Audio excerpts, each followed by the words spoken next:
So hello guys and welcome you all to my channel, that is A for Aspirant. তো এই ভিডিওতে আমরা সুবীর দাসের কম্পিটিটিভ ম্যাথমেটিক্স চ্যালেঞ্জার বইয়ের এভারেজ চ্যাপ্টার তার 13 থেকে 24 আরও 12টি question one by one solve করব। ওকে, তো চলো ফার্স্ট কোয়েশ্চেনটা দেখি কি দিয়েছে। দেখো, প্রথম প্রশ্নটাই দিয়েছে 6টি সংখ্যার মধ্যে প্রথম 5টির গড় হচ্ছে 37 এবং শেষ 5টির গড় হচ্ছে 32। ওকে, প্রথম ও শেষ সংখ্যার অন্তর কত সেটা আমাকে চেয়েছে। আমি ধরছি সংখ্যাগুলি হচ্ছে এ থেকে এফ অবধি 6টা। তাহলে বলেছে প্রথম 5টি সংখ্যার গড় 37, তাহলে তাদের যোগফল কত হবে? দেখো, A plus B plus C plus D plus E, প্রথম 5টি সংখ্যা এটা। এদের মোট হচ্ছে কত? 37 গুণিত 5, 185। এবং শেষ 5টি সংখ্যা এটা দেখি বি থেকে এফ অবধি, এদের গড় বলেছে 32, তাহলে মোট কত হবে এদের? 32 গুণিত 5, 32 5 160 পেলাম। এবার যদি ওপর আর নিচকে যদি আমি বিয়োগ করি তাহলে দেখো এখানে বি আর বি কেটে গেল, সিসি কেটে যাবে, ডিডি কেটে যাবে, ই আর ই কেটে গেল, তাহলে পড়ে থাকবে কত? এ মাইনাস এফ। এবার এখান থেকে কত হচ্ছে? 185 থেকে 160 বাদ দিলে পড়ে থাকছে 25। তাহলে প্রথম ও শেষ সংখ্যার অন্তর পেলাম অপশন ডি 25। এটা আরো শর্টকাটে কিভাবে করবে? তো দেখো, এখানে এই বাকি যে সংখ্যাগুলো, এই বাকি সংখ্যাগুলো তো সেম থাকছে, শুধু প্রথম ও শেষ সংখ্যাটি আলাদা থাকবে। তাহলে এটাকে শর্টকাটে করতে গেলে কি করব? যে গড় থাকবে, গড় দুটোকে বিয়োগ করব বড় থেকে ছোট, এবং প্রত্যেকটা সেটে যতগুলো সংখ্যা তার গুণফল লিখে দেবো। এখানে 5টি আছে, তাহলে 37 মাইনাস 32 কত হবে? 5 গুণিত 5, 25। তাহলে প্রথম ও শেষ সংখ্যার অন্তর পেয়ে গেলাম অপশন ডি 25, কোয়েশ্চেন নাম্বার 13 এটা। ওকে, আশা করি বুঝতে পেরেছো। চলো দেখি কোয়েশ্চেন নাম্বার 14 কি দিয়েছে। কোয়েশ্চেন নাম্বার 14 বলছে প্রথম 51টি স্বাভাবিক সংখ্যার গড় 26 হলে প্রথম 50টি স্বাভাবিক সংখ্যার গড় কত? তাহলে প্রথম 51টি সংখ্যা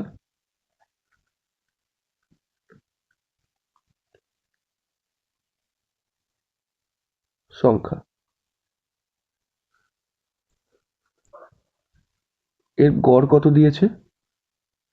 26। তাহলে এদের মোট কত হবে যোগফল? তাহলে মোট হবে 26 গুণিত 51। 26 50 হচ্ছে 1300, আর এখানে 26 1326 হচ্ছে প্রথম 51টি সংখ্যার টোটাল। এবার বলেছে 50টি স্বাভাবিক সংখ্যার গড় কত হবে? তাহলে স্বাভাবিক মাত্রায় বোঝা যাচ্ছে যে 51তম সংখ্যাটি সেটা বিয়োগ হয়ে যাবে। তাহলে 50টি স্বাভাবিক সংখ্যার মোট কত হবে? 1326 মাইনাস 51, এটা ক্যালকুলেট করলে পাবো হচ্ছে 1275। এবার 50টি স্বাভাবিক সংখ্যার টোটাল পেয়ে গেলাম 1275, তাহলে গড় বা অ্যাভারেজ হচ্ছে 1275 বাই 50।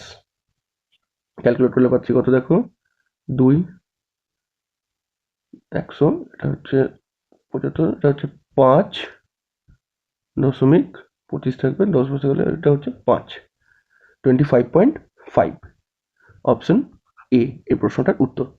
ওকে, তো প্রথম 50টি স্বাভাবিক সংখ্যার গড় আমরা পেলাম অপশনে 25.5। দেখি এবার next question number 15।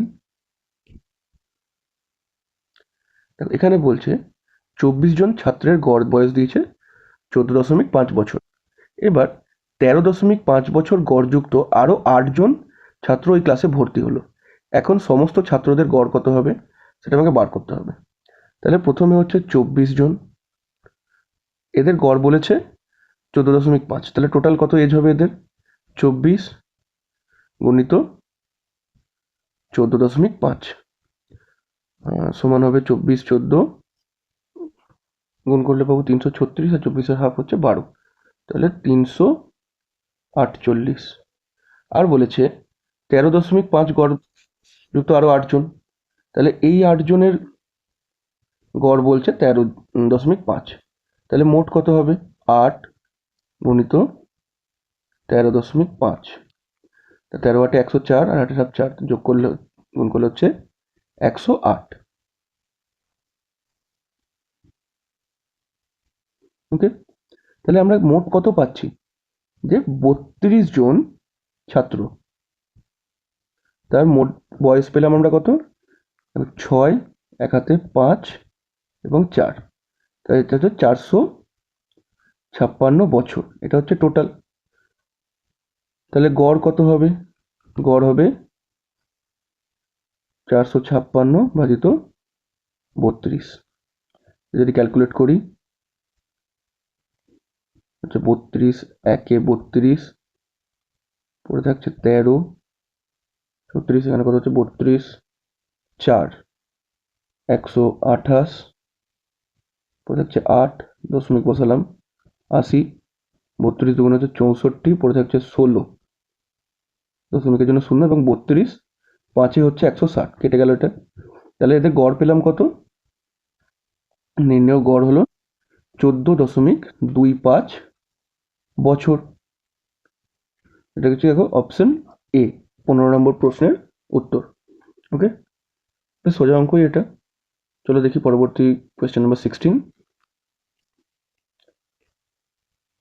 Question number 16 বলছে এ ও বি এর গড় আয় 3300 টাকা, বি ও সি এর গড় আয় হচ্ছে 3000 টাকা, এ ও সি এর গড় আয় হচ্ছে 2700 টাকা।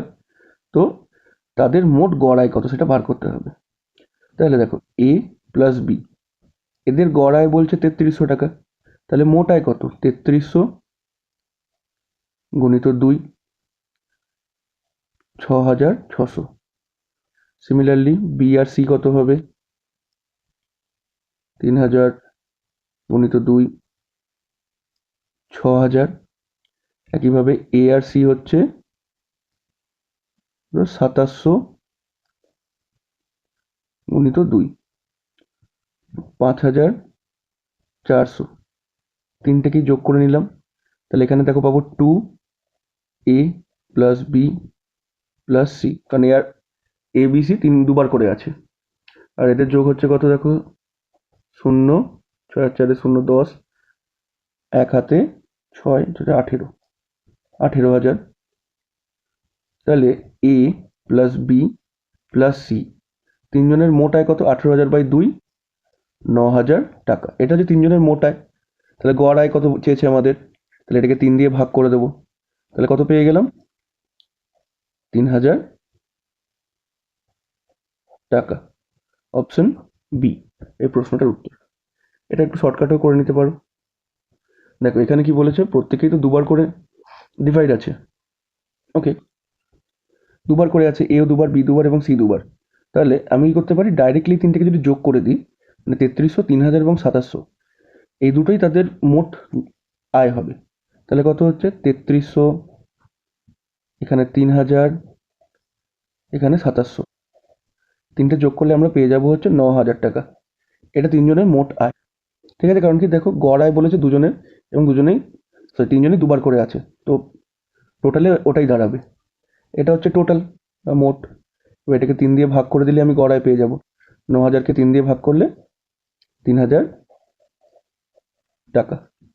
অপশন বি এই প্রশ্নটার উত্তর। ওকে, চলো দেখি কোয়েশ্চেন নাম্বার 17 কি দিয়েছে। দেখো 17টাও একই অঙ্ক।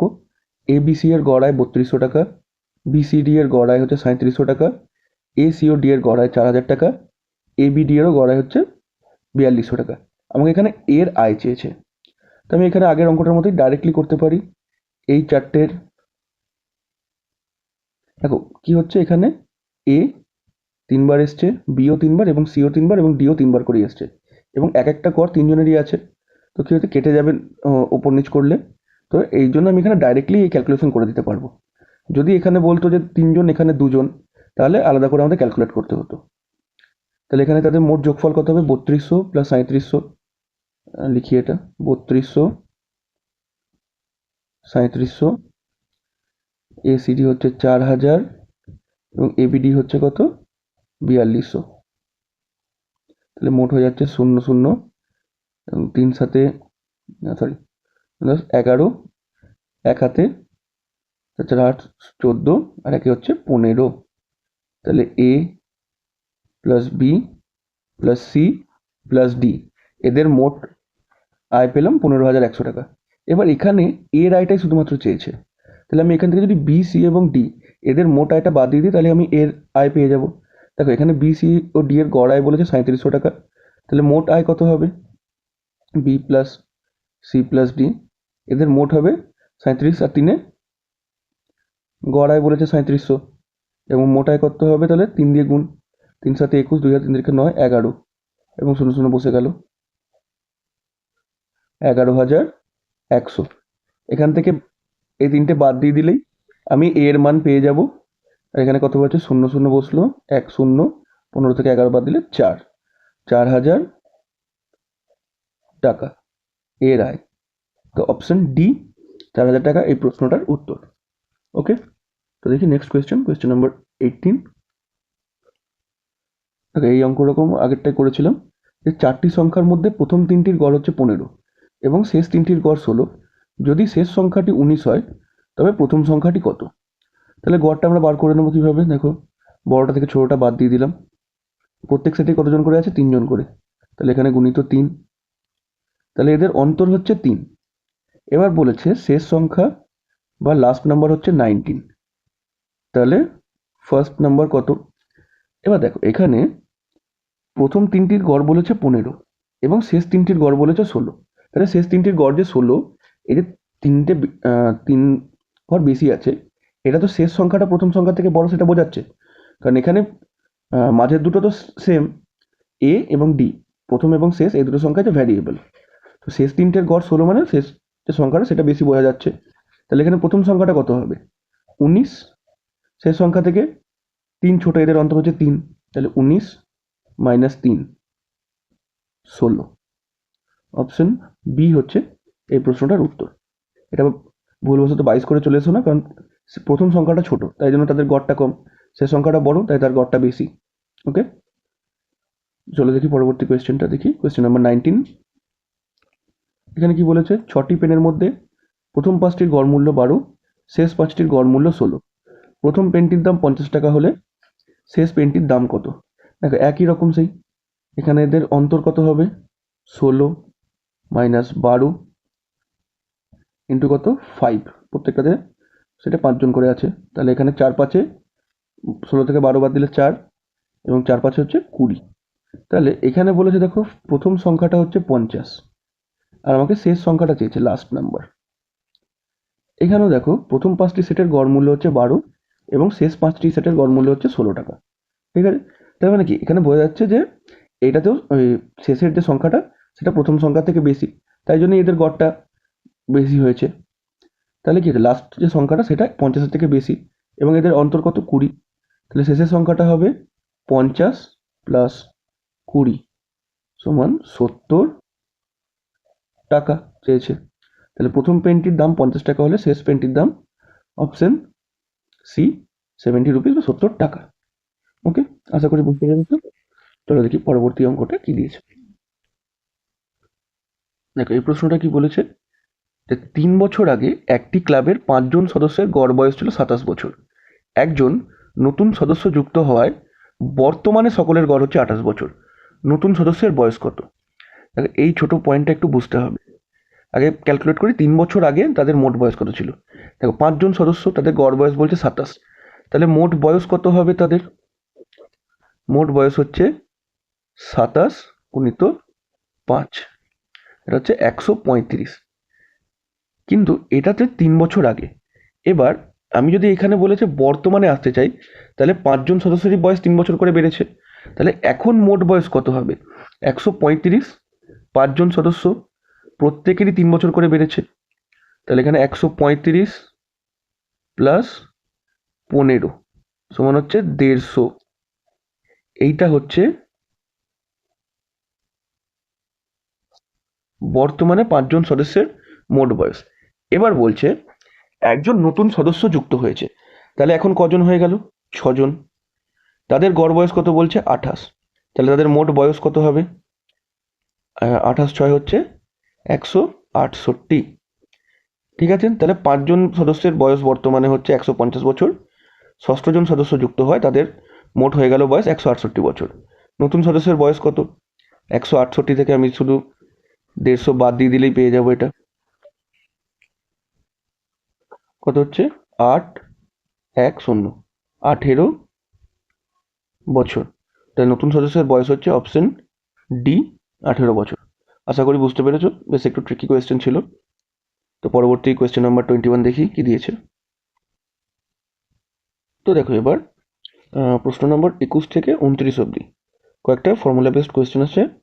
ডাইরেক্ট কিছু ফর্মুলা দ্বারা আমরা এই অঙ্কগুলো ক্যালকুলেট করে নিতে পারবো। সো 1 বাই 1 সেগুলো নোট ডাউন করে নিও। তার মধ্যে 4টে আমি এই ভিডিওতে এবং বাকি 5টা নেক্সট ভিডিওতে সলভ করব। ওকে, তো দেখো এই প্রশ্নটা কি বলেছে, 15 থেকে 37 অবধি স্বাভাবিক সংখ্যাগুলির গড় কত, এটা চেয়েছে। তো এই অঙ্কটা যখন থাকবে, যখন দেখবে পরপর সংখ্যা রয়েছে, স্বাভাবিক সংখ্যাগুলির গড় চেয়েছে, তখন কি করবে, এর গড় বার করার জন্য হচ্ছে first number plus last number divided by 2, এটা করলে ক্যালকুলেট হয়ে যাবে। তাহলে প্রথম সংখ্যাটা কত? 15, শেষ সংখ্যা হচ্ছে 37 ডিভাইডেড বাই 2, তাহলে এটা হচ্ছে 52 ভাজিত 2, 26। তাহলে অপশন বি 26 হচ্ছে এই প্রশ্নটার উত্তর। ওকে, চলো দেখি পরবর্তী প্রশ্নটা কি দিয়েছে। তো দেখো প্রশ্ন নম্বর 22 কি বলছে, 1 থেকে 30 পর্যন্ত স্বাভাবিক জোড় সংখ্যাগুলির গড় কত। তো দেখো এই যে অঙ্কটা, এটাও আমরা আগের মতোই করে করতে পারবো। বেসিক্যালি কি হচ্ছে, যখন কোনো সিরিজ একটা এপিতে থাকে, তখনই তার যে গড় সেটা বার করার জন্য এই আগের ফর্মুলাটাই ব্যবহার হবে। কি হচ্ছে, first plus last divided by 2। কিন্তু আগেরটাতে যেরকম আমি প্রত্যেকটা সংখ্যা নিয়েছিলাম, এখানে আমি জোড় সংখ্যাগুলি শুধুমাত্র নেব। তাহলে এখানে প্রথম জোড় সংখ্যা কত? 2, এবং শেষ জোড় সংখ্যা কত? 30। ঠিক আছে, তাহলে এখানে কত? 2 প্লাস 30 ডিভাইডেড বাই 2, তাহলে 32 divided by 2 equal to 16। Option C এই প্রশ্নটার উত্তর। ওকে, দেখি নেক্সট কোয়েশ্চেনটা এবার। কোয়েশ্চেন নাম্বার 23 বলছে, প্রথম 20টি জোড় স্বাভাবিক সংখ্যার গড় কত। তো যখন বলবে যে প্রথম n সংখ্যক জোড় স্বাভাবিক সংখ্যার গড় কত, তার ভ্যালু হবে কত? n plus 1। তাহলে এখানে কত হচ্ছে, n এর ভ্যালু পাচ্ছি প্রথম 20টি, তাহলে এখানে n সমান হচ্ছে 20, তাহলে 20 plus 1 equal to 21। Option D এই প্রশ্নটার উত্তর। ওকে, দেখি পরবর্তী অঙ্কটা কি দিয়েছে। তো এটা হচ্ছে সেট নাম্বার 2, তার শেষ প্রশ্ন বলছে, প্রথম 11টি স্বাভাবিক সংখ্যার বর্গের গড় কত। যখন বলবে প্রথম n সংখ্যক স্বাভাবিক সংখ্যার বর্গের গড়, তার ফর্মুলাটা হচ্ছে n plus 1 into 2n plus 1 divided by 6। Okay, এবার এখানে n এর মান হচ্ছে কত? প্রথম 11টি চেয়েছে, তাহলে n এর মান 11, তারপর এখানে ভ্যালু বসিয়ে দিই, তাহলে এটা 11 প্লাস 1, 2n, তাহলে 2 ইন্টু 11 কত? 22 প্লাস 1 ডিভাইডেড বাই 6, তাহলে এটা কত হচ্ছে? 12 গুণিত 23 ডিভাইডেড বাই 6, তাহলে 6 আর 12 কেটে গেল, পরে থাকছে 2, 23 দুগুণে হচ্ছে 46। অপশন সি এই প্রশ্নটার উত্তর। ওকে, তো চলো আমরা আরও 12টা কোয়েশ্চেন এই সেটে সলভ করে ফেললাম, যেটা হচ্ছে সুবীর দাসের কম্পিটিটিভ ম্যাথামেটিক্স চ্যালেঞ্জার বইয়ের এভারেজ চ্যাপ্টার থেকে। এই পরীক্ষার যে চ্যাপ্টারের যে কোয়েশ্চেনগুলো বা ওনার যে বইয়ের যে কোয়েশ্চেনগুলো, সেগুলো বিভিন্ন কম্পিটিটিভ পরীক্ষার জন্য খুবই গুরুত্বপূর্ণ, বিশেষ করে ওয়েস্ট বেঙ্গল স্টেট গভর্নমেন্টের পারপাসে। সো আশা করি প্রত্যেকটা আগের যে ভিডিওগুলো অনুপাত সমানুপাত এবং অংশীদারি কারবার চ্যাপ্টারের এবং এই এভারেজ চ্যাপ্টারের যে কটা কোয়েশ্চেন আছে তোমরা ফলো করবে এবং প্র্যাকটিসও করবে। তো চলো বাই এই ভিডিওর জন্য, টাটা।